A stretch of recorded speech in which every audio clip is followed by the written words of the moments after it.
Hi guys, I'm just gonna let you take a look at a piece of software I'm working with here. This is Adobe Premiere CS6, which does support full 4K recording. How to get the Adobe Premiere CS6 to go into 4K mode is you have to select, when you're setting up your project, you select one of the camera formats that support 4K, such as the Red series of camera.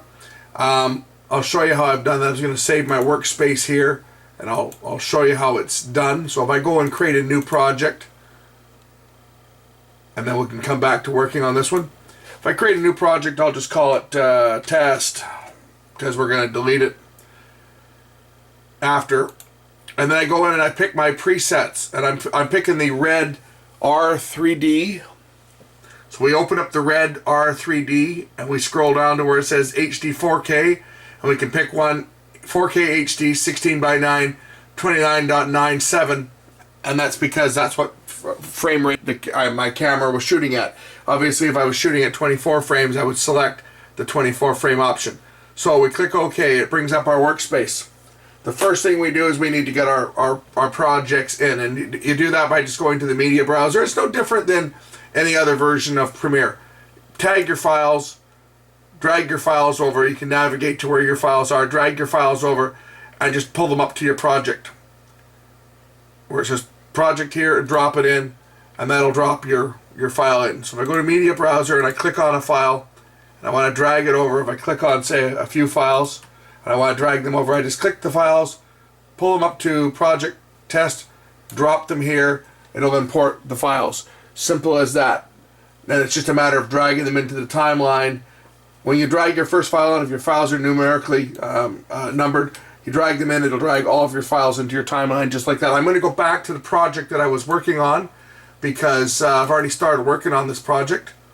So I gotta go find my Adobe Premiere project that I saved, and it will be in the folder that I was working on, which is where is it? Should be in the folder. Should be in my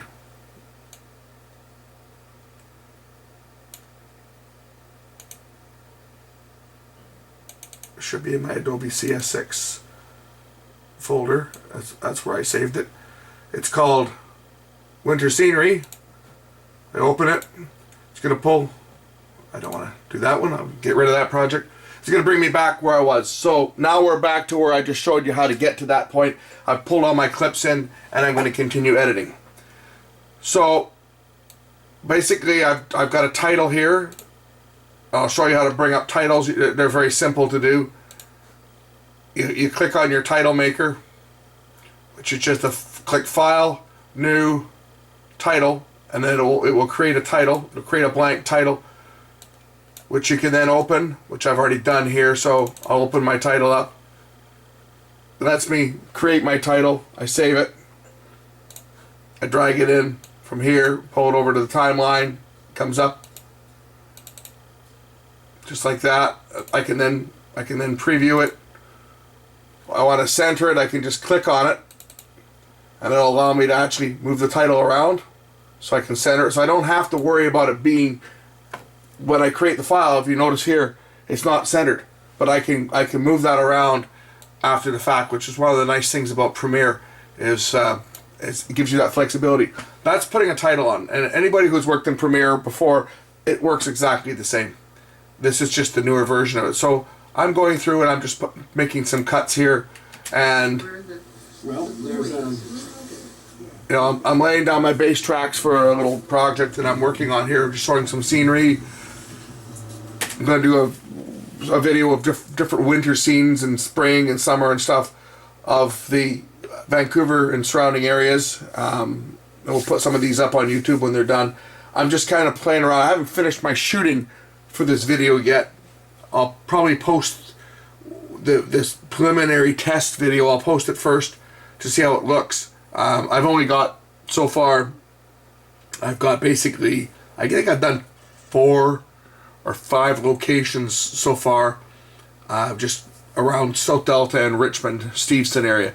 And I'm certainly going to be going to more and more locations and shooting different stuff at the different times of the year. I'm just waiting for the weather. I'm not going to go and take my expensive 4K camera out in the rain.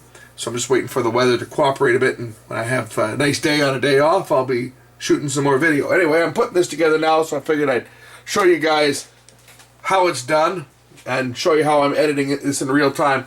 I'm a seasoned Premiere editor. I wouldn't say that I'm a professional Premiere editor. A dozen years ago, I probably could have worn that title. That's going back to like Adobe Premiere 6 or 7.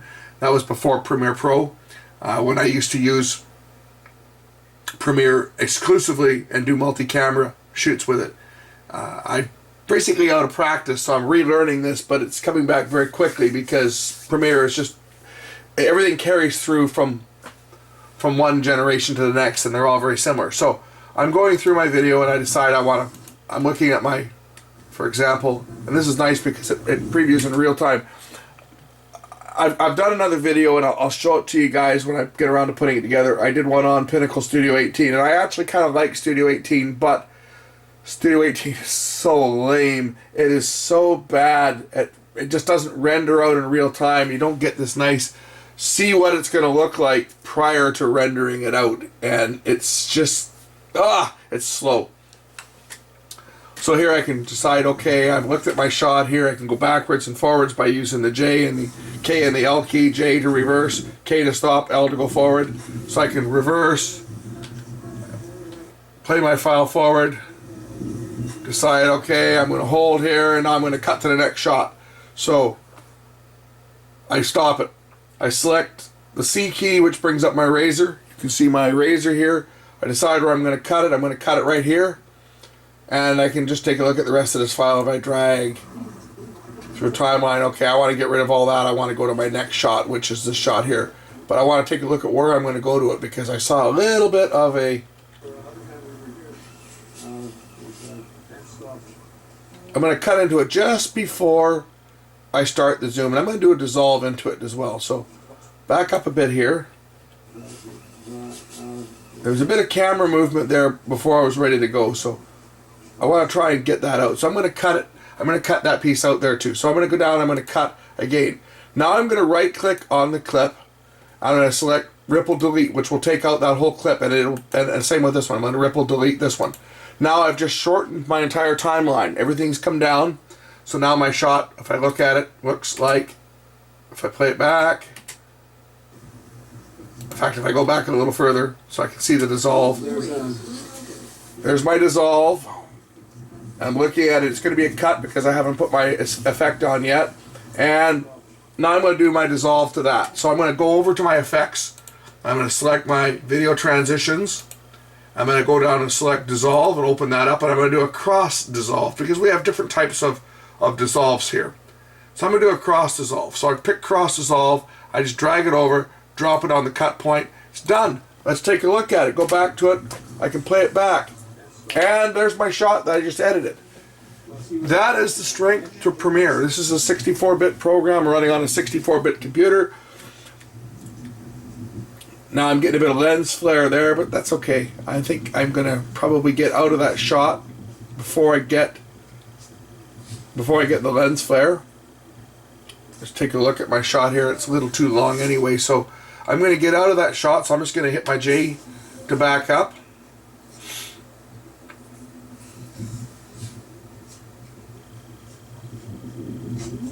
And I'm thinking I'm going to dissolve out of the shot just before the lens flare comes. I'm just going to watch it again and see how it looks. I'm going to go out of it right about there. So I go down again. I've still got my razor active, and how you select this is the C for the cut or razor. If you want to go into a select mode, you hit V and that'll take that away, but I usually leave the razor up because when I'm using it, I'm using the razor all the time. Go to the razor, select where I want to cut it. So I cut it here. Where am I here? Cut. There we go.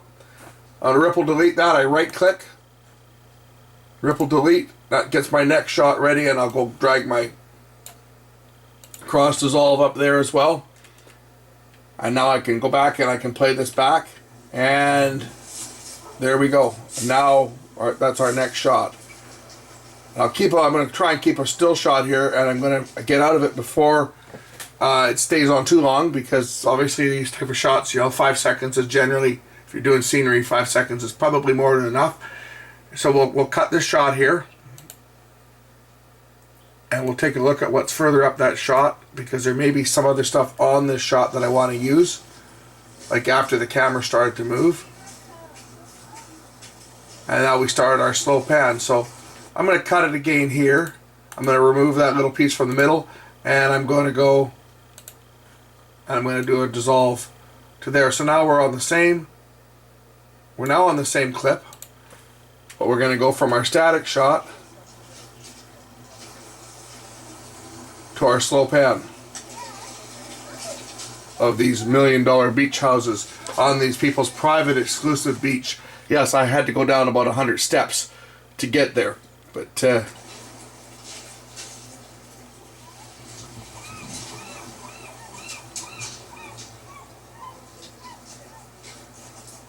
nice, slow. We're gonna keep. This is gonna be a long shot. Oh, perfect timing! Look at that.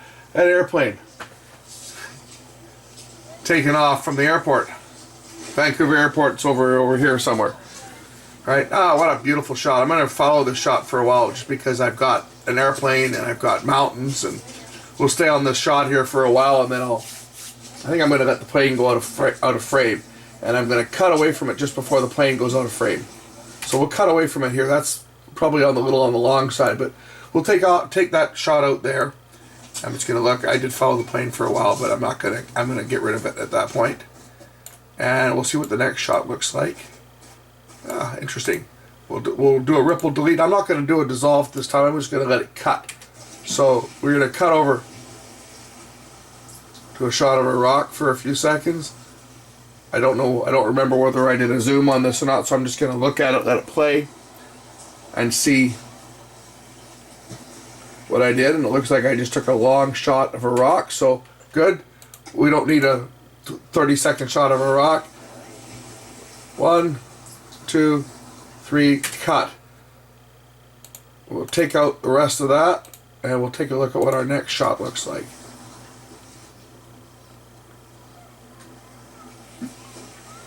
And again, that's long enough for the birds, but I don't know what else is on that shot, so rather than ripple delete everything, I'm going to look at the rest of the shot and determine whether I'm going to use it or not. And I'm just going to continue this throughout the video as I go. And then when we're done cutting this together, we're going to put some music. But I think you guys get the basic right now. I'm going to shut this camera off here for a few minutes as I continue to edit this video. Okay, so that's a good shot there. I'm going to go to the shot of the lions. These are the lions here. It's a mountain range we call the lions. So we're going to ripple delete, and we're going to take a look at what this looks like now. So if I go back, it's going to play this whole sequence back. That fits in perfect. Shot of the rock, a shot of a couple seagulls. That's probably a little on the long side, I think. So we're going to take that shot, we're going to shorten it back a bit. So take a look at it, and that's probably long enough there. So we're going to cut, we're going to ripple delete. So now it looks like this. And go to the shot of the seagulls, and go to the shot of the mountains.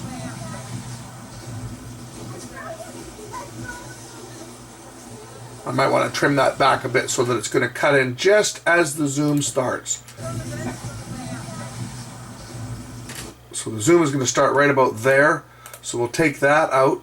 Same thing, cut it and ripple delete it. And now it'll look like, and then the zoom starts.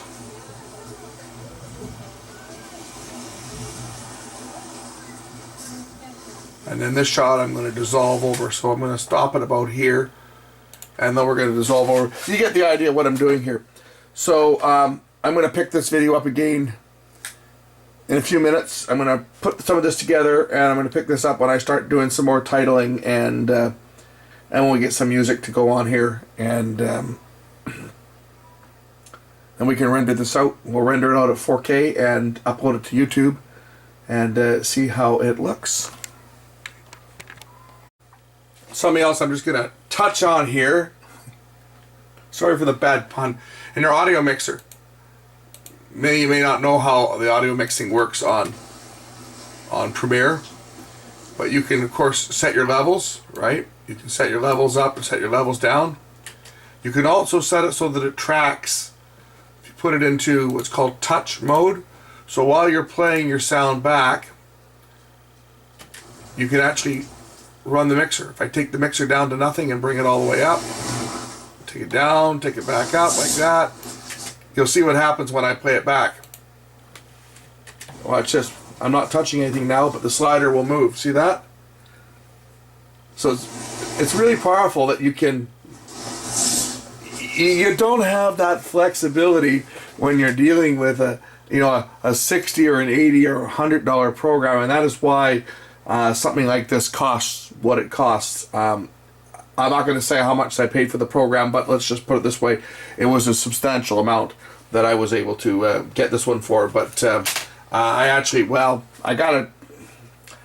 got a deal on the program because I bought it from somebody else who had uninstalled it and they had upgraded to the new, latest, greatest suite. If you buy this version at full retail, it's quite expensive. I got a pretty good price on it with my full license for it, which was important because it's transferable. Once it's uninstalled, they deregister it from the computer, and once it's deregistered from the computer, it can be registered on another one. Anyway, I'm pretty happy with my choice here, and I'd say I'm relearning Premiere all over, but everything's coming back to me really quick. It's a great platform if you can afford it, and if you can't, just go BitTorrent it or something, right? But I didn't say that. I would never say that. So my next shot's going to transition away from the area where I am. I'm moving into Ladner Harbor now, so I'm going to transition this over with a slide. I want to put a title on that says Ladner's Landing, because that's essentially where we are. So to do that, I go up to File, I click on New, I click on Title. Or, if I don't want to do that, I can use a shortcut, Control T. Control T brings me up a title. It's got my width and height, which is based on the settings of the project. Click OK. Now I want to put my title in. I have to pick what font style I want. I'll take my font style and just click on it and bring it up into the title area somewhere. I click it down. I want to adjust the size, maybe 140 or so, and then I can type in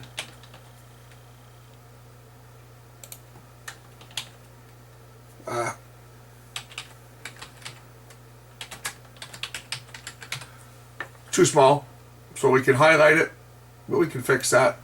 Highlight it, go up to the size, and just stretch it up to the size I want it to be. Ladner's Landing.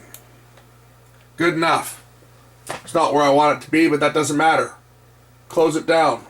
Go back to my project. Here it is, Ladner's Landing. I'm going to drag that over and I'll take it on put it on the video track number 2. Ladner's Landing. Now I can go up to the title itself and I can double click on the title. And now I can slide the title down to where I want it to be. I want it to be right there near the bottom of the shot. Okay, now I can go back to my effects, and I want to let's try something different. Let's slide that title in instead of dissolving it. So if I pick slide, I can drag slide down and just drag it onto the beginning of the title here. But I want to fade it out when I'm done. So I want the title to slide and I want the title to fade out because I'm just being creative. So I go back to cross dissolve, and I drop the cross dissolve onto the end of the title. Now I go back to my timeline, and when I play it back, I should, and Ladner's Landing will slide in, and it will fade out. That's how you do a title in Adobe Premiere. I wish every video editing software was as smooth as that. I mean, this is workflow here. I've been working on this here now. I've got over an hour of raw footage put together. Actually, I had about an hour and 20 minutes. I've trimmed it down to an hour and 5 minutes now. When I'm done with this video, before I post it, I'd like this thing to be down to about 15 minutes because I think that will be plenty big enough, and that will result in a file that'll take me all night to render and all day to upload at the rate that my internet connection is. In case you guys are wondering, this is the piece of equipment that shot all this video here. It's a 4K Sony HD or FDR, sorry, AX100. This is the 4K camera that Sony offer currently. I know they have a new one coming out called the X33, which is a lot less money than this, about half the price. But benefits to this one is it's got a huge lens on it, right? Big lens. It's a large sensor camera. It's a 16:9 1-inch sensor, and it's optimized for video, which is important because a lot of people are using DSLRs, and I've got nothing against DSLR cameras. They're not optimized for video. They're optimized for still photos. Most of them can shoot very good video. I've found from my own personal experience, and I've used all types of cameras. I've used broadcast cameras, professional cameras, DSLRs, cheap little cameras like I'm shooting this video that you're watching now on. From my own personal experience, if you're primarily interested in shooting video, such as I am, I mean, I do still photos as well, obviously, but I have two different cameras. I have a DSLR that I use for time-lapse, real time-lapse, not the speeded up stuff that you see out my car window. That's just done with a little dash cam, and it's sped up in software. But real time-lapse, you're shooting an individual shot and assembling them all together in Photoshop. I'll do a video when I get around to doing a time-lapse video. I'm going to be doing one of those too. But the SLRs do a good job. They can, some of them can shoot very good video. The downside to an SLR is that, and for that matter all digital cameras that are primarily designed for shooting photos, is they won't shoot long-form projects. In most cases that's not an issue because you're just shooting little short clips anyway.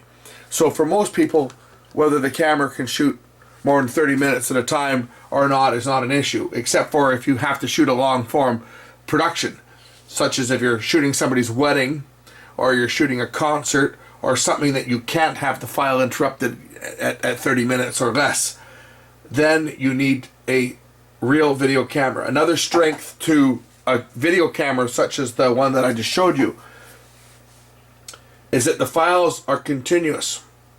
So you can shoot an hour straight through and it's one file on the card. Whereas other cameras, they'll break it down into chunks of less than 4 gigabytes.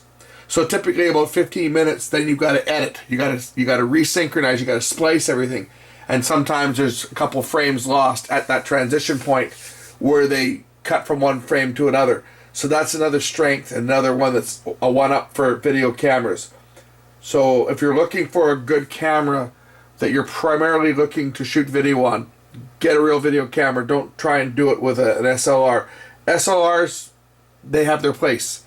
If you want the quality for video, invest in one that you can put interchangeable lenses on. You can get some good cameras from Sony, the NAX series for example, that you can mount lenses on, and they'll blow away any of the DSLRs as far as video quality goes. The big difference is that for a video camera, they're reading out every pixel on the chip and processing it, whereas a lot of times on a DSLR, they're not processing every line of video off of, or every pixel on the chip. They're line skipping because you've got a sensor that's got maybe 20 megapixels or more, but you don't need 20 megapixels. You need just around 2 megapixels for an HD picture. You need 8 megapixels for a 4K video picture. So most DSLRs will sample, they'll subsample, they'll sample one out of every 4 lines or one out of every 8 lines and build the picture that way. Whereas a true video camera will sample every line and generate the digital signal through an algorithm where they combine all the lines together and come out with your video standard. But they don't do it by line skipping. So you generally get a little better picture off of a video camera if you're primarily designed, or your primary desire is shooting video. And then of course you don't have to worry about the long form project limitation of digital still cameras.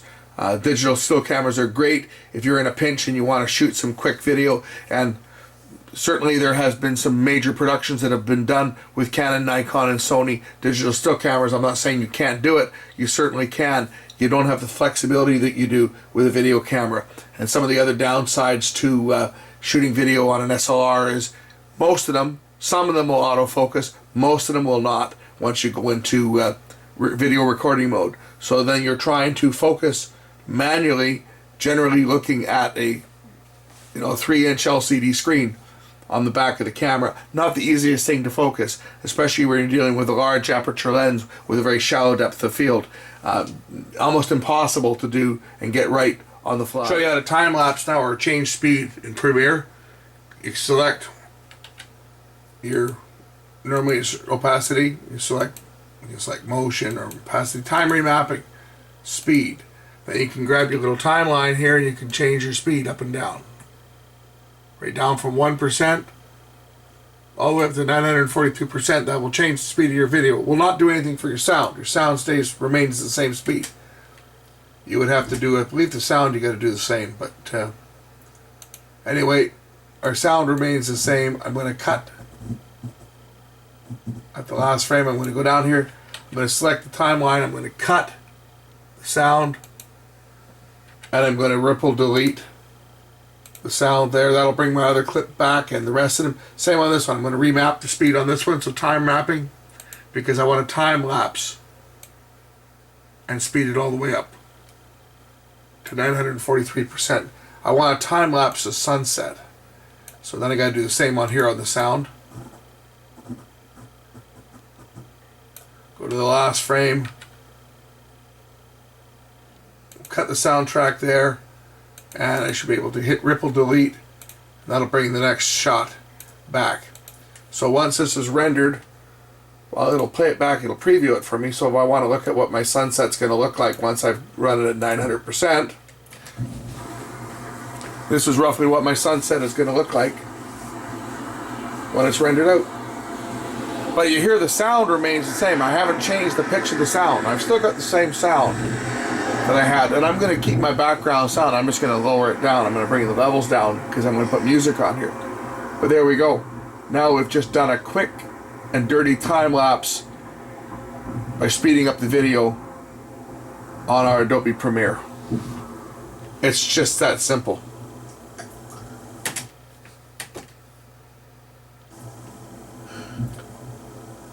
And that's my sunset. I don't know that I'm going to use this shot here. I'm kind of thinking that this shot is going to go. But I am going to go to a shot of the moon. So I'm going to delete this other shot. I don't like it. Ripple delete. Gone. Okay, now our sunset. And we go to a shot of the moon. Maybe do a cross dissolve over to the shot of the moon. If I can. Where is it here? Cross dissolve.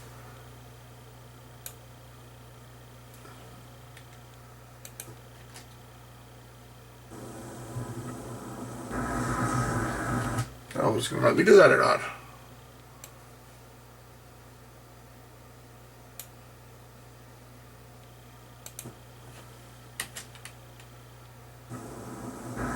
There we go. That was a very quick dissolve. There we go. We got our shot of the moon. That's enough of that. Cut it. Look at my next shot here. My next shot moves me to Steveston Village. So now I'm gonna ripple delete, and my next shot here, I'm moving into a Steveston Village. So I want to try and break that up, not just do a cross dissolve.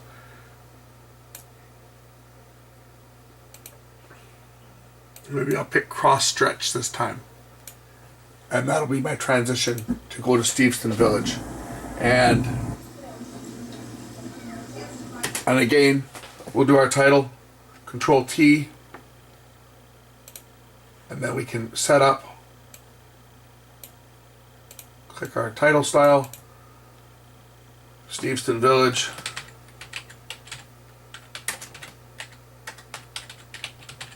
There we go, Steveston Village. We go up, we highlight it, stretch it up to the size we want. Close. Drag it up to our shot, onto our timeline. Double click on it. We can center it. I'm double clicking on here on the preview monitor. Center it and done. And then we'll pick our transition. So go back to effects and say this time let's see what a center split looks like to bring my title in. I'm just kind of playing around with effects here, right? There we go. And a band slide to take our title out. Just because I'm playing around with things. Here we go. It's really quite easy to play around with, make your videos look as goofy as you want by using all kinds of weird transitions, because everyone knows that real producers use cuts and the odd dissolve, but they don't get too wild. And that's one of the things I like about Premiere, is that you've got your basic wipes and effects and stuff, but you don't have all these bloody effects with, you know, animations and stuff to make it look really cheesy like a home video. One thing I incorrectly pointed out when I was pointing out the settings for adjusting your volume, I said touch. You could adjust it. Well, actually, that's not quite true. Settings are read, latch, touch, and write. Touch, when you select touch, that's for like bringing the volume down momentarily, like if someone's going to cough or something. You can drop the volume, and then when you release it, it'll go back to where it was. If you want to keep your level set, you select latch. That way it will stay where you set it. Whereas touch, it will go back to where it was.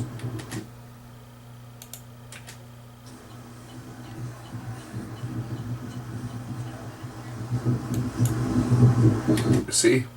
So if I want to keep that down here, I'm just going to latch it and hold it down at this point, and it will stay there. I've turned the volume down because I'm now moving and there's the noise of the wind hitting the microphone, so I don't necessarily want the sound of the wind drowning out the background music.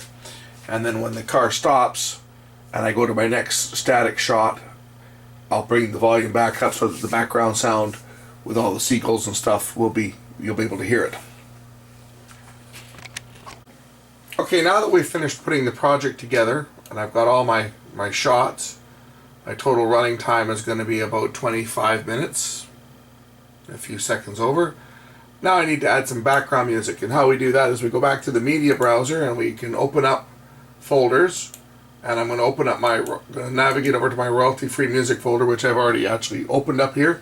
And I can just go through and pick songs if I want to take a listen to what songs. Let me take a listen to this one called Afterglow. If I double click on it, and I can click play, I can hear the song. I decide I want to use that song, I just drag it down to one of the audio. I'll drag it down to audio 4 track. And we'll start it just at where the fade up is. Because here's our opening fade up. So if I go back to the beginning of the production and hit my space bar, it'll fade up, and then the music starts playing.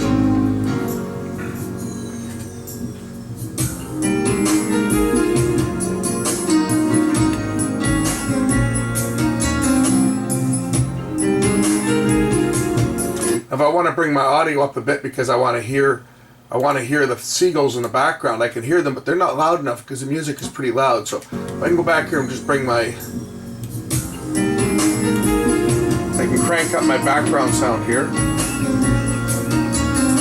Maybe bring my music down a little.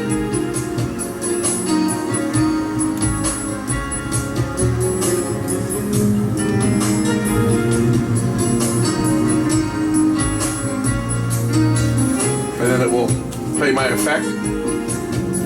The real nice thing about Premiere is that everything is going to play in real time. It's none of this crap like other softwares where you actually have to render it out to see what it's going to look like.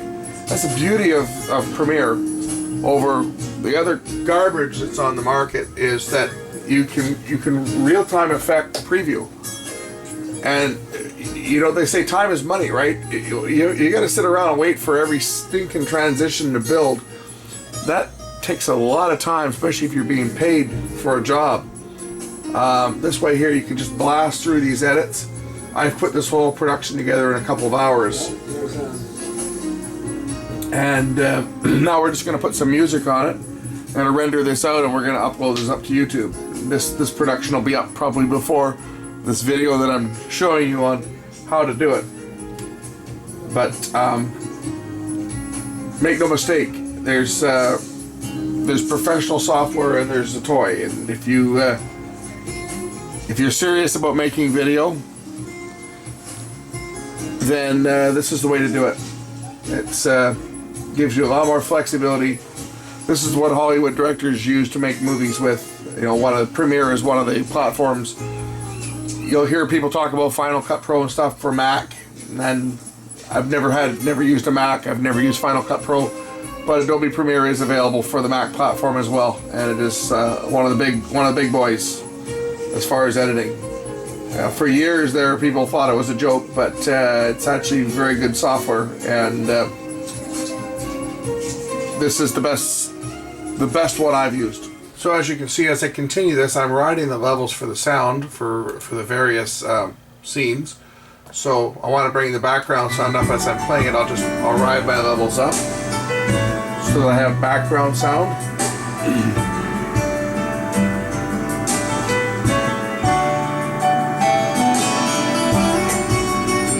And we have something loud like a truck or something go by, I'll bring the level down and I can watch it in the timeline here.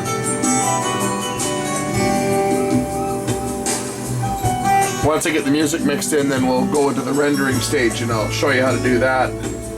Then it gets real boring because it's gonna take hours. I rendered out, I did a little test clip at 4K, and it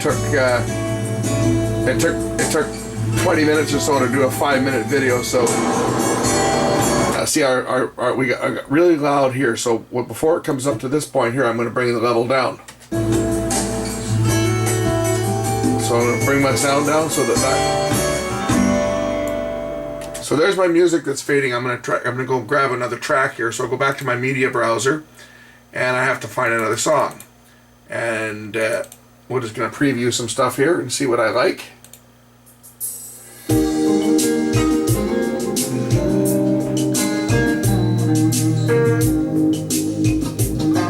Yeah, I think I'll use that one. That's a nice song. So we'll take this one. We'll just click on it. We're going to drag it down to our number 4 timeline down here. And then we'll see how it looks when I go back to my audio mixer. And now if I want a bit more of an overlap, I can just drag this one back just a little more so that it will crossfade. And there we go. Now we've got our crossfade from one to the next. Now this is our time-lapse section here, so it's not gonna. This has to render out. So right now in preview, because this is a time-lapse section, it's not going to play back it smoothly. But once this is rendered out, this should be playing back at about 10 times the. Well, 10 times the normal speed that it was recorded at, the sunset. That should look pretty good once it's rendered out.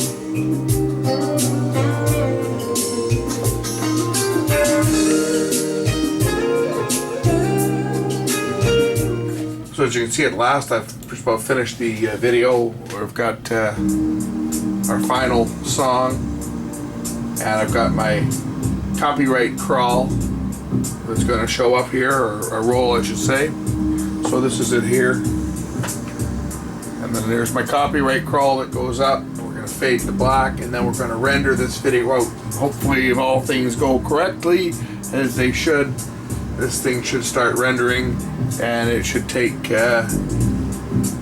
it's going to take a while to render, but anyway, there, the video is done. So to render this out, we go up to file, we go down to export, we click on media. Now we have to select our format, and the format we're going to select is H.264. Now we have a preset that I've created. Now Premiere does not have this in it to begin with, so I created a preset called 4K 50 megabit, and basically what you do is you have to create a custom preset, set your basic settings, and you have to go down and you have to change it. You have to change the profile to high. Normally it's on baseline. Change the profile to high, change the level to 5.1, and then you can set your bit rate. And I would like my target bit rate to be about 48.85, maximum bit rate of 50. Trying to keep the bit rate up, try and keep it as close as I can to the original, which is 50 megabits. So once we've got that set, I can go up here and I can give it a name, and I'm going to output it, and I'll just put it into my test folder, I guess I'm going to call it.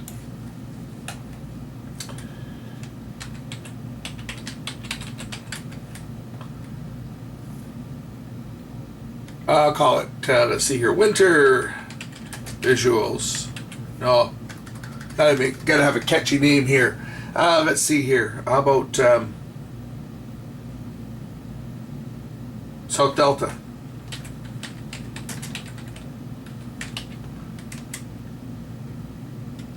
Steveston. Waterfront.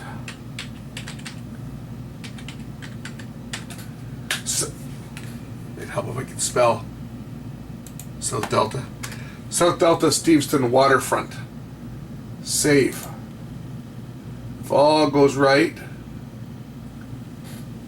this will start to export when I click export.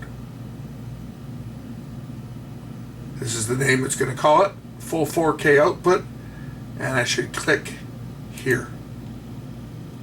And it starts to encode, and this is where the fun begins. I can turn off my amplifier. I don't need that on because this thing is going to take ages. I probably have this video that I'm doing now showing the procedure. I'll have this all edited on my laptop and uploaded to YouTube before this thing finishes. The file size, estimated file size, looks like it's going to be about 8.5 gigabytes.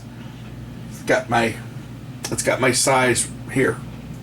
So it's going to be a very big file. This thing's going to take forever. It's going to take forever to upload it to YouTube. And I hope once it is uploaded that there won't be that annoying green line, because if you saw some of my other ones that I uploaded, that green line that's at the bottom of the screen is not there when I play it on my computer. But when it plays back from YouTube, there's a green line at the bottom. And I'm hoping that's just an encoder problem that was because of the crappy, cheap encoder that Pinnacle uses, and that won't be here. But we'll find out once I get it uploaded. Anyway, I hope you enjoyed this little quick demonstration of Adobe Premiere Pro CS6 version. We'll catch ya later.